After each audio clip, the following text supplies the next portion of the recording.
कहानी की शुरुआत में हमें 9/11 का वक्त दिखाया जाता है, जहां टीवी पर न्यूज में बताया जा रहा था कि आज से 2 दिन पहले अमेरिका पर एक टेररिस्ट ऑर्गेनाइजेशन ने हमला किया है। इस हमले की वजह से अमेरिका का world trade centre twin towers तबाह हो चुका है। इस हमले की वजह से बहुत सारे बेकसूर लोग अपनी जान से हाथ धो बैठे। न्यूज देखते हुए एक आदमी अपने ड्रॉर से बहुत सारे कीपैड फोन्स निकालता है। इससे पहले कि वो किसी को कॉल करता, आदमी की प्रेयर का टाइम हो चुका था, इसीलिए आदमी जाकर प्रेयर शुरू कर देता है। तभी पीछे से कुछ अमेरिकन आर्मी ऑफिसर्स आकर आदमी का फेस कवर करते हैं और जबरदस्ती उठाकर वहां से ले जाते हैं। फिर उसे अलग अलग कंट्रीज का टूर करवाया जाता है ताकि उसे वापसी का रास्ता भूल जाए। कुछ दिन बाद ऑफिसर्स वो आदमी को ग्वांटानामो बे ले जाते हैं। वहां उसे एक डिटेंशन कैंप में रखा जाता है। ये डिटेंशन कैंप ऐसी जगह पर बनाया गया है जिस जगह के बारे में कोई भी नहीं जानता। इस डिटेंशन कैंप में प्रिजनर को बहुत बुरी तरह रखा जाता है। उन्हें अलग अलग तरह से टॉर्चर किया जाता है। यहाँ हर प्रिजनर का एक अलग सेल बनाया गया है। इस कैंप को डेटा कैंप भी कहा जाता है क्योंकि यहाँ डिफरेंट कंट्रीज से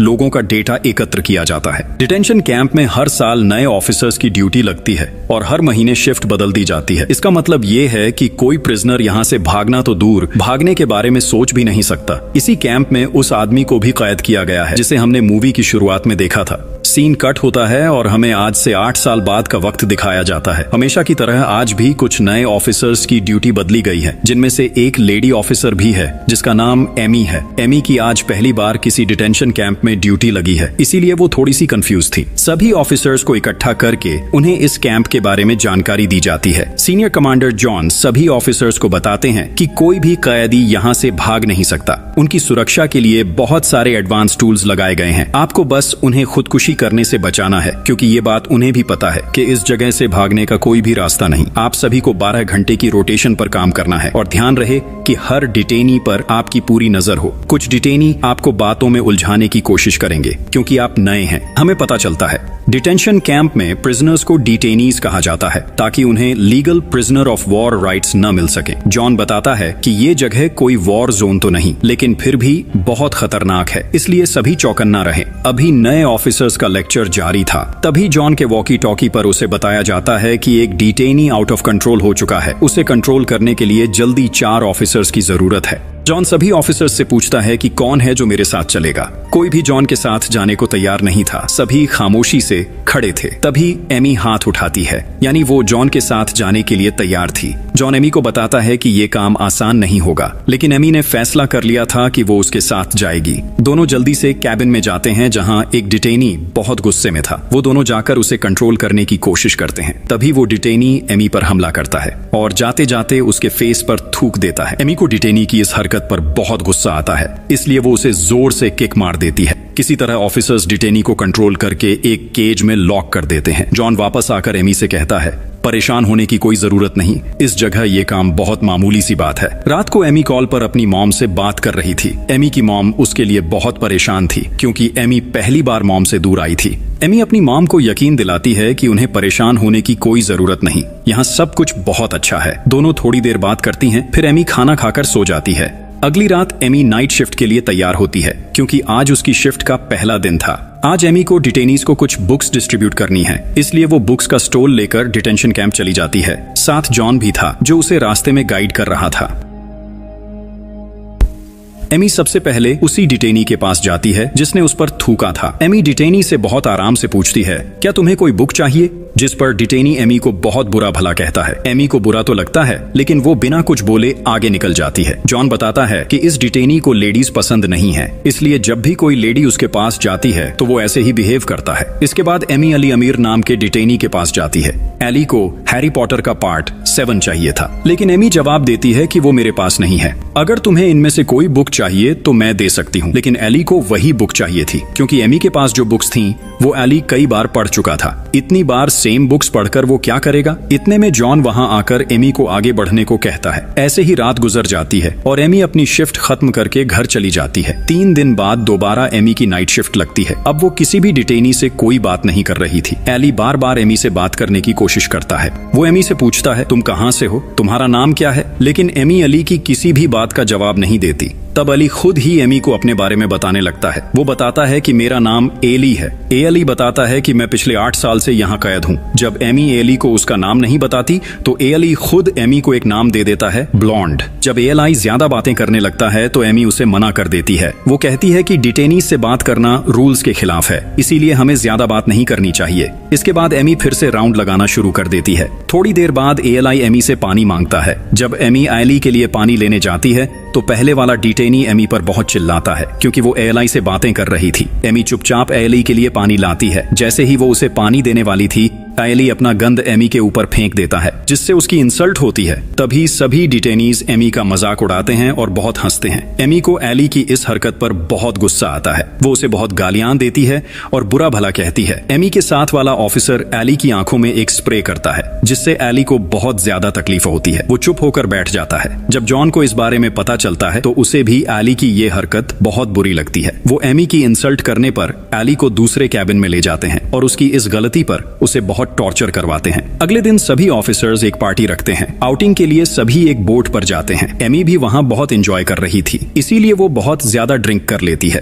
थोड़ा रिलैक्स होने के लिए वो वॉशरूम चली जाती है, जहां उसका पीछा करते हुए एक ऑफिसर भी अंदर आ जाता है। दोनों ही ड्रैंक थे, इसलिए वो ऑफिसर एमी के पास होने की कोशिश करता है, लेकिन एमी डर जाती है। वो उसे धक्का देकर वहां से बाहर आ जाती है। अगले दिन दोबारा से एमी की नाइट शिफ्ट आती है। इस बार एली अपने रूम में नहीं था क्योंकि उसे अभी भी टॉर्चर किया जा रहा था। ये पनिशमेंट एमी की इंसल्ट की वजह से था। एमी और उसका टीममेट एली के रूम में जाते हैं, जहां एक ग्लास पर एली ने बहुत अच्छे डिजाइन्स बनाए हुए थे। ग्लास देखकर एमी सोचती है कि एली अच्छा काम कर सकता है, तो उसने बुरा रास्ता क्यों चुना। एमी ऑफिसर से पूछती है, क्या एली को अभी भी पनिशमेंट दी जा रही है, जिस पर ऑफिसर हाँ में जवाब देते हैं। एमी को यह सुनकर एली के लिए थोड़ा सा बुरा महसूस होता है। अगले दिन एमी एली की फाइल पढ़ने के लिए ऑफिस जाती है। वहां उसे पता चलता है कि एली जर्मनी का रहने वाला है। उसका किसी भी टेररिस्ट ग्रुप से कोई ताल्लुक नहीं है। उसे सिर्फ इसलिए डिटेंशन कैंप में रखा गया है क्योंकि यूएस आर्मी को उस पर शक है। सिर्फ शक की वजह से उसे 8 साल से कैद रखा गया है। एली की फाइल में उसकी कुछ पिक्चर्स भी थीं, उस वक्त की जब एली से सच बुलवाने के लिए उसे टॉर्चर किया जा रहा था। लेकिन एली बार बार यही कह रहा था कि मैंने कुछ नहीं किया,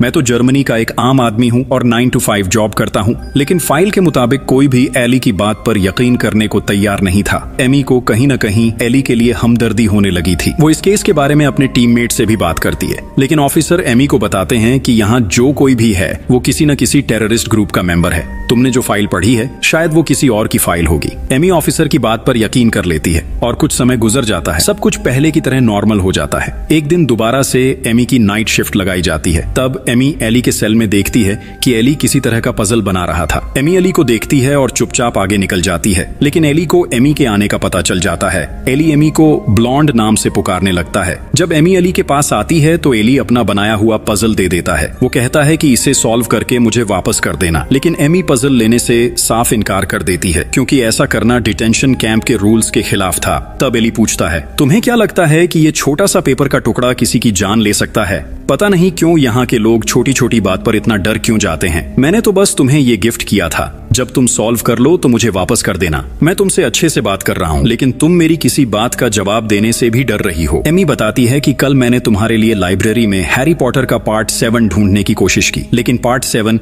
मुझे कहीं भी नहीं मिला। तब एली जवाब देता है, कोई बात नहीं, जरूरी नहीं कि जिस चीज को हम दिल से चाहें वो हमें मिल भी जाए। ये बात सुनकर एमी को बुरा लगता है, लेकिन वो कुछ कहे बिना वहां से चली जाती है। अब ऐसे ही कई महीने और भी गुजर जाते हैं। ऑफिसर्स को यहाँ ड्यूटी करते हुए अब आदत हो गई थी। उन्हें सब चीजों के बारे में पता चल चुका था, यानी अब ऑफिसर्स यहाँ की जिंदगी और नियमों को अच्छी तरह समझ चुके थे। वो काफी मैच्योर हो चुके थे। एक दिन एमी सभी डिटेनीज को खाना दे रही होती है, लेकिन सभी डिटेनीज खाना लेने से इनकार कर देते हैं क्योंकि वो सब हंगर स्ट्राइक पर थे। असल में उनके एक दोस्त को वेट लॉस करने वाली मशीन चाहिए थी, लेकिन ऑफिसर्स उसे वो मशीन दे नहीं रहे थे। अपने दोस्त के लिए सबने मिलकर हंगर स्ट्राइक शुरू कर दी थी। एमी अली से कहती है कि वो खाना खा ले, लेकिन इस बार अली भी कुछ नहीं खाता। अगले दिन सभी डिटेनीज फिर से खाना खाने लगते हैं क्योंकि उनके दोस्त को आखिरकार वो मशीन लाकर दे दी गई थी। कुछ दिन बाद डिटेनीज को आउटिंग के लिए बाहर केज में लाया जाता है। वहाँ एमी एली से पूछती है, तुम में से किसी और ने तो वो मशीन यूज नहीं की, फिर तुम सब लोग एक आदमी के लिए इतने दिन हंगर स्ट्राइक पर क्यों थे? एली जवाब देता है, वो हमारा दोस्त है, हम सब कई सालों से एक ही जगह पर हैं। यहाँ अगर कोई एक भी तकलीफ में होता है तो बाकी सबको भी महसूस होती है। एमी को एली की बात अच्छी लगती है। ये पहली बार था जब एमी और एली के बीच इतनी लंबी और सच्ची बात हुई थी। दोनों काफी देर तक बातें करते रहते हैं और एमी को यकीन हो जाता है कि एली एक अच्छा इंसान है। उसे सिर्फ शक की वजह से इतने सालों तक कैद रखना वाकई इंसानियत पर जुल्म था। इन्हें बात करते हुए देखकर जॉन गुस्से में आ जाता है। वो एमी को बुलाता है और सख्त लहजे में पूछता है, तुम दोनों क्या बातें कर रहे थे? एमी थोड़ा घबराकर जवाब देती है, कुछ भी नहीं, बस ऐसे ही। जॉन एली को एमी से बात करने की सजा देता है। सजा ये थी कि एली को अपने कपड़े उतारकर एमी के सामने नहाना होगा। एली ऐसा नहीं करना चाहता था क्योंकि अब वो कहीं न कहीं एमी को पसंद करने लगा था, लेकिन जॉन के जुल्म से बचने के लिए वो मजबूर होकर अपने कपड़े उतार देता है और एमी के सामने नहाने लगता है। एमी वहां से जाने की कोशिश करती है, लेकिन जॉन जबरदस्ती उसे रोक लेता है ताकि वो पूरा मंजर देखे और आगे कभी किसी डिटेनी से बात करने की हिम्मत न करे। अगली सुबह एमी जॉन की शिकायत करने सीनियर ऑफिसर के पास जाती है, लेकिन ऑफिसर शिकायत लेने से मना कर देता है। वो कहता है,